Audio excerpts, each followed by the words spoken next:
is kind of just what's happened with obesity in the United States over the past 20 years.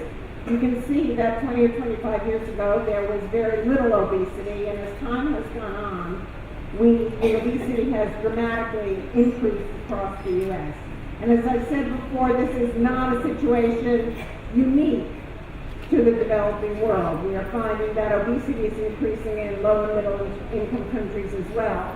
And in fact, if you look at the obesity in children, and I've highlighted both the U.S. and India on this slide, what you can see is that the numbers are quite large as well as far as the percent of children in the U.S. Actually, right now in the U.S., over 2/3 of our adults are overweight or obese, and right now our children are well over 20% are overweight or obese in the United States. These are huge proportions and don't go well for the future health of our populations.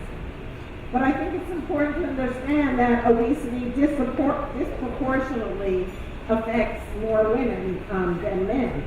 So while only about 5.3 or 6% of women in obesity in India are obese today, those rates have increased by over 24%. And the obesity rates of women in India are higher than that of men. So women are at special risk here. And that what we're beginning to understand is that many endocrine disrupting compounds are the compounds that actually may contribute to obesity. So when we say, why are we fat?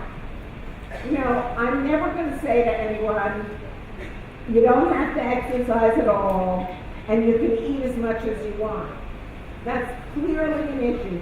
But are we setting people up to be fat? In part because of exposure to certain kinds of chemicals, especially early in life. And I should say there's now data related to obesity of parents before they even conceive their children, and an increased risk for those children. But also quite a number of different chemical exposures. Are we basically altering the set point for body weight, making it much harder for people to lose weight later on? Now, some of the things that determine our obesity and body weight are things that we're just really beginning to focus on, and that is the whole issue of the microbiome. And you probably didn't notice in one of those first slides where I said the microbiome is part of our environment. But for so many years we forget that there are over 10 times as many bacterial cells in our bodies as there are human cells. And that's when people use that 10 times number, they're really just talking about their gut microbiome. But remember, you have bacteria, viruses, fungi on your skin, in all your orifices, in your gut. And the gut is not one microbiome. I mean, you have a different one in your mouth than you do in your stomach, than you do in your intestines, and so on. But we're beginning to understand that our microbiome, a healthy microbiome, is required for the health of all of us. We now know, for example, that a baby born by C-section has a different microbiome for up to 2 years than a baby born vaginally, because they're not exposed to that normal vaginal microbiome.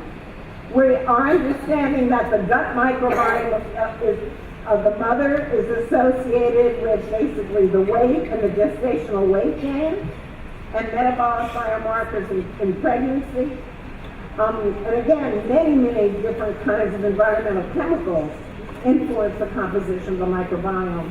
If you actually, in experimental studies with animals, if you transplant a healthy microbiome into an obese animal, that animal will lose weight and become thinner. And if you take a thin animal, if you do the reverse, you take the healthy microbiome from a thin animal and put it into an obese animal, it will lose weight. So it works both ways, and there have been some very interesting studies that are being now done in humans as well.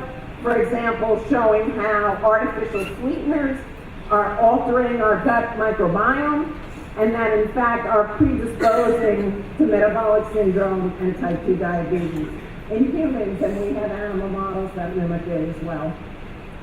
So just to show, I'm a toxicologist by training, And I just had to show you one nice piece of tox data here. And this is a recent study with arsenic. And arsenic, of course, is a naturally occurring element, and it is a problem certainly in West India and Bangladesh, in many other parts of the world, including in the United States. This is an interesting study in that different groups of mice were fed either a very low level of arsenic, 10 parts per billion, which is the WHO regulatory limit,